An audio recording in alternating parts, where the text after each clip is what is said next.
Pemirsa, stroke menjadi penyakit mematikan pertama di Indonesia hingga saat ini.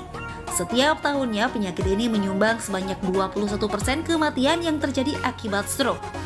Meskipun mematikan, namun stroke bisa dicegah dengan langkah yang cukup mudah, dengan memilih jenis makanan pencegah stroke. Apa sajakah itu? Berikut sederet makanan yang bisa mencegah stroke.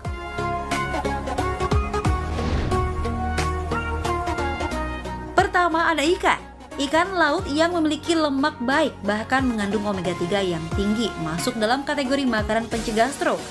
Ikan tersebut ialah salmon, tuna, ikan kembung, dan sarden. Kandungan pada ikan ini ternyata bisa mencegah penumpukan kolesterol jahat. Itulah mengapa ada baiknya Anda konsumsi ikan laut ini secara rutin, yakni 2 porsi ikan setiap minggunya.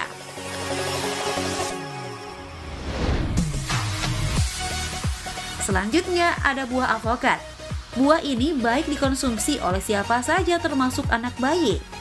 Kandungan asam folat dan omega 3 pada buah alpukat bahkan mendukung untuk perkembangan saraf janin sejak dalam kandungan.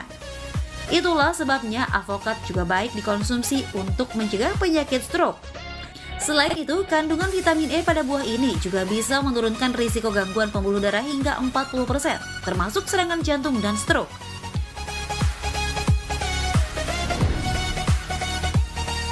Gandum dan sayuran hijau juga masuk dalam kategori makanan pencegah stroke. Makanan yang tinggi akan serat ini mampu melarutkan kolesterol jahat dalam tubuh secara optimal. Selain itu, makanan yang tinggi serat juga mampu membuat rasa kenyang lebih lama. Begitu pula dengan konsumsi sayuran berwarna hijau.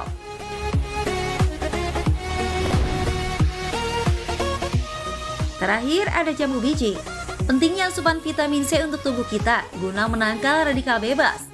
Sebab radikal bebas dengan jumlah tinggi bisa merusak sel-sel sehat dalam tubuh kita, hingga berdampak penyumbatan pembuluh darah. Itulah mengapa penting sekali mengkonsumsi vitamin C agar bisa mencegah penyumbatan darah maupun serangan stroke. Dan vitamin C bisa Anda dapatkan dalam jambu biji. Pemirsa, masih bersama kami di Hidup Sehat, masih pertolongan pertama saat keluarga ataupun rekan kita terkena serangan stroke mendadak. Masih bersama Dokter Sakit. Oh, halo dokter, aduh mohon ada yang masuk ya? Iya, oh, ada apa? Aku nih tadi abis membantu salah satu sanak saudaraku terkena stroke. Wow. Gitu. Nah, seperti yang kita ketahui bahwa waktu itu benar-benar sangat penting, ya kan? Benar nggak sih, Dok? Benar banget. Yes. Tadi udah dibicarakan juga sama Dokter Eklas, jadi tergantung dari seberapa cepat dan seberapa tepat kita menangani pasien yang terkena serangan stroke. Benar banget. Gitu. Berarti Dokter Alin sigap ya, sigap sempurna ya. Sigap. Di samping yang menderita, yang menolong juga harus ini ya. Siap Betul. ya. Betul. Tapi sebenarnya bukan cuma dokter doang loh yang harus sigap ya. Semua orang sebenarnya juga harus sigap. Iya, harus tahu ya. Kan? Oke. Betul. Nah, ini ada fakta mitos yang belum dijawab ya ternyata Dokter Eklas. Iya, benar. Yang tadi Dok, jika melihat seseorang yang terkena serangan stroke, jangan dirubah posisinya sampai kita ke rumah sakit atau sebelum dibawa ke rumah sakit. Fakta atau mitos, Dok? Mitos. Mitos. Mitos. Karena sebenarnya gini, untuk orang yang terkena serangan stroke itu kan kita sebenarnya ada 3 komponen yang harus kita selamatkan ya. Istilahnya ABC. Yang pertama airway atau jalan nafasnya. Yang kemudian B-nya adalah breathing, nafasnya, dan C circulation atau detak jantung di sirkulasi darahnya. Bayangkan kalau orang stroke itu ada kena di gudang, yang mana sirkulasi udaranya jelek, oksigennya jelek, ya otomatis kita harus membebaskan dia dong ke tempat yang lebih lapang dan berudara yang lebih lebih bagus ya, ventilasi lebih oke gitu loh. Karena dengan itu yang diharapkan adalah sel otak itu mendapatkan oksigen lebih cukup sehingga kemungkinan terjadinya kerusakan lebih lanjut bisa lebih kecil. Yes, betul. Jadi kita prinsipnya menyelamatkan sel-sel yang kan gitu Betul, ya, ya, Dok, ya. ya. Gitu, jangan sampai lebih parah lagi. Nah, ini ada fakta mitos berikutnya nih, Dokter. Pada kasus stroke yang ringan, seseorang diperbolehkan untuk diberikan minum. Ini fakta atau mitos, Dokter? Mitos. Mitos. Mitos. Ini mitos. Justru berbahaya. Jadi seringan-ringannya serangan stroke yang dialami oleh seseorang, kita tidak pernah tahu. Siapa tahu mungkin dia tidak lemas tangan dan kakinya, tapi dia terjadi kelemahan pada otot menelan. Ya.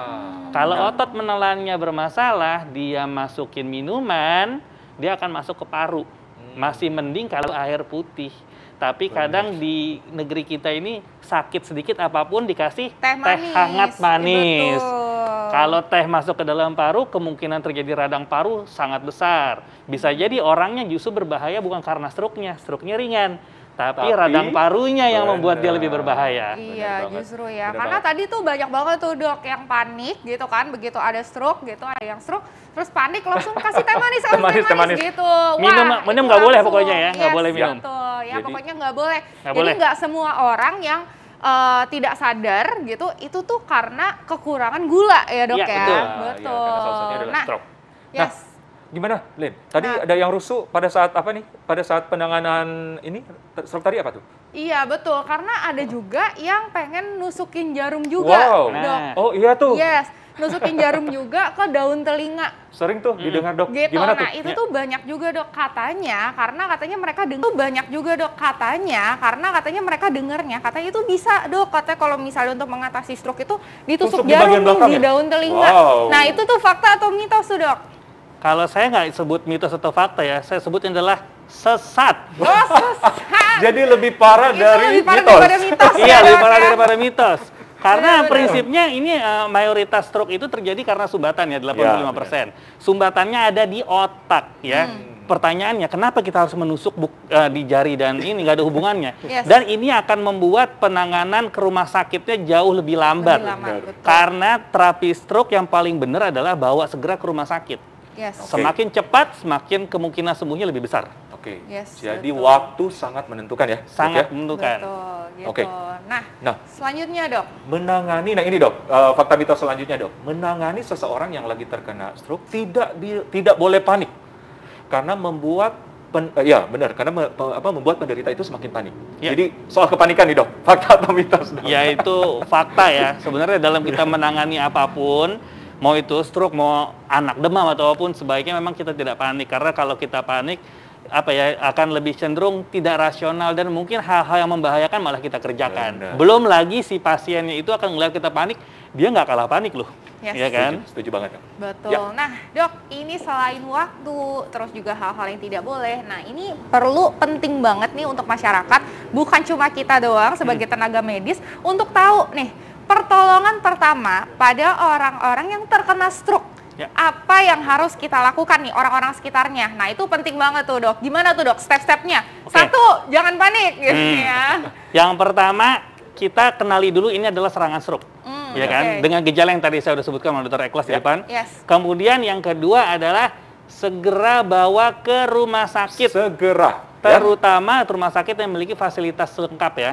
Tapi jangan pokoknya gini, jangan kita tusuk, jangan kita pijet, jangan kita urut, jangan balurin minyak apa-apa, langsung bawa ke rumah sakit, jangan kasih minum. Jangan dikasih minum. Langsung bawa ke rumah sakit, intinya seperti itu. Ini kan tadi nih seperti tadi tuh dok, kita tuh ada satu waktu ya dok, satu waktu kita menunggu si ambulansnya datang.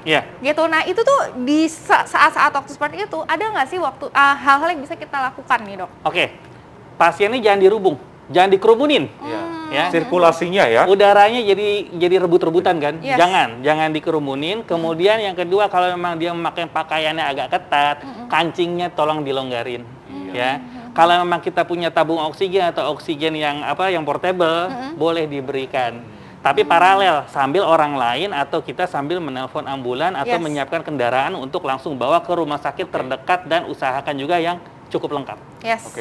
Gitu, Nah, peletakan badannya nih dok, gimana nih dok supaya si airway, breathing, dan circulation-nya bisa kita selamatin gitu, silakan dok. Kalau posisi dari pasien sendiri, sebenarnya kita harus memposisikan jalan nafasnya cukup baik. Jadi pasiennya jangan menggunakan bantal yang tinggi sehingga dia menekuk seperti ini ya.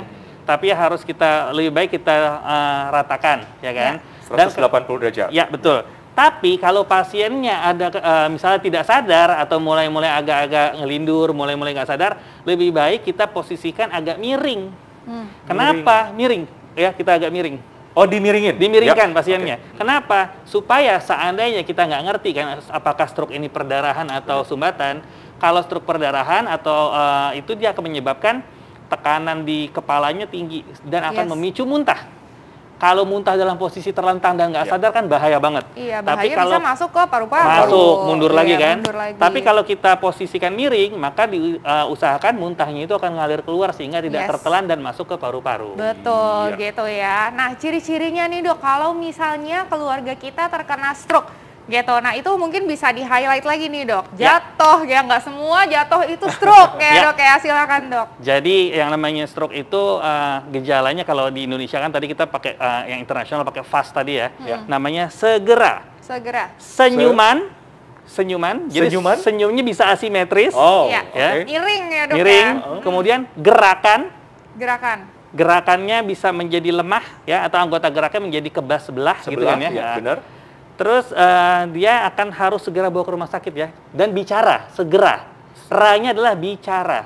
Bicara menjadi susah atau menjadi cadel, dan semua ini muncul mendadak dan harus ditangani secepat mungkin. Karena dalam dunia neurologi, dunia dokter saraf, kita punya slogan adalah time is brain. Benar. Ya, semakin lama kita tangani, maka kematian sel saraf sangat banyak sekali dan itu mayoritas tidak bisa dikembalikan.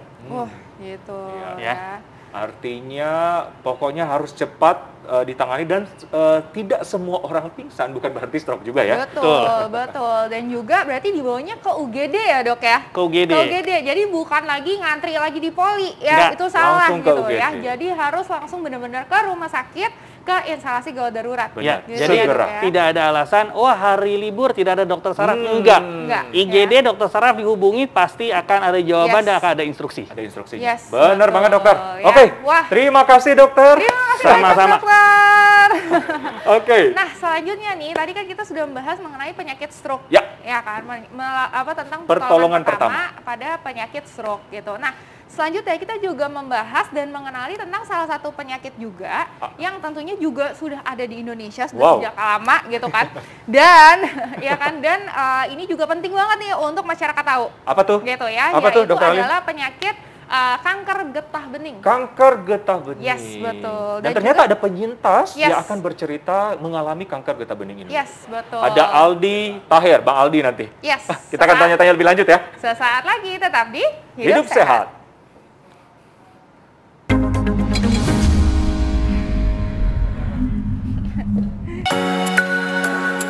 Oke.